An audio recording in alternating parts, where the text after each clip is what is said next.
Avortement, homosexualité, féminisme, identité de genre. Dans un documentaire sortant mercredi, le pape François se prête à un détonnant jeu de questions-réponses avec des jeunes hispanophones cassant volontiers les codes sur les sujets préoccupant la génération Z. Connaissez-vous Tinder? Lui lance ainsi Célia. Face au pape octogénaire, les looks décontractés, décolletés, shorts, tatouages, piercings, casquettes à l'envers et cheveux colorés contrastent avec le strict protocole vestimentaire en vigueur dans les couloirs du Vatican. C'est bien que les gens se rencontrent, c'est normal, répond François, qui semble découvrir l'application de rencontre.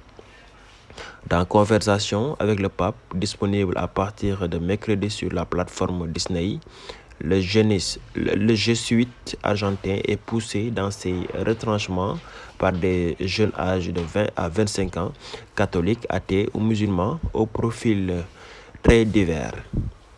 Du féminisme aux migrations, en passant par la santé mentale et les droits LGBT+, un large éventail de sujets de société, souvent lourds, sont abordés sans tabou, jusqu'au plus inattendu, comme lorsqu'une créatrice de contenu pornographique évoque son rapport à la masturbation.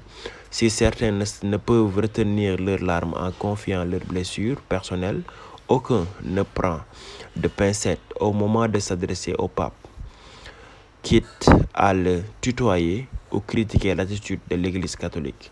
Une liberté de ton qui tranche avec les traditionnelles interviews accordées par l'évêque de Rome.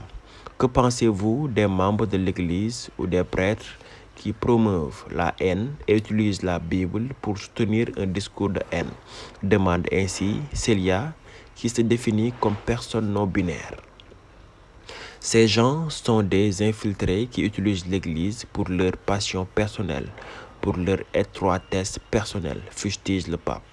Les questions provoquent parfois des débats nourris, notamment sur la pornographie ou la gestion des cas de pédocriminalité, à l'image de Juan, victime d'un religieux qui interpelle le pape sur son dossier après une sanction du Saint-Siège jugée insuffisante. Cela me fait mal que la peine ait été légère, répond François, s'engageant à ce que l'affaire soit réexaminée. Loin d'être choqué, le souverain pontife maintient son habituel discours d'ouverture envers l'orientation sexuelle et l'identité de genre. Chaque personne est un enfant de Dieu. L'Église ne peut fermer la porte à personne, insiste-t-il. Tant bien que mal, il tente aussi d'expliquer la position de l'Église sur l'avortement ou le non-accès des femmes au sacerdoce, sans convaincre pour autant son auditoire. Pour les deux co-réalisateurs espagnols, Jordi Evole et Marius Sanchez, l'objectif était de réunir deux univers qui ne communiquent pas d'habitude et de voir l'une des personnes les plus influentes de la planète dialoguer avec un groupe de jeunes dont le mode de vie heurte parfois de front les principes de l'Église. Nous l'avons traité avec moins de révérence que celle à laquelle est habitué. Nous utilisons le sens de l'humour, le sarcasme, explique à l'AFP Marius Sanchez, se félicitant d'avoir créé avec lui une relation de confiance et de franchise.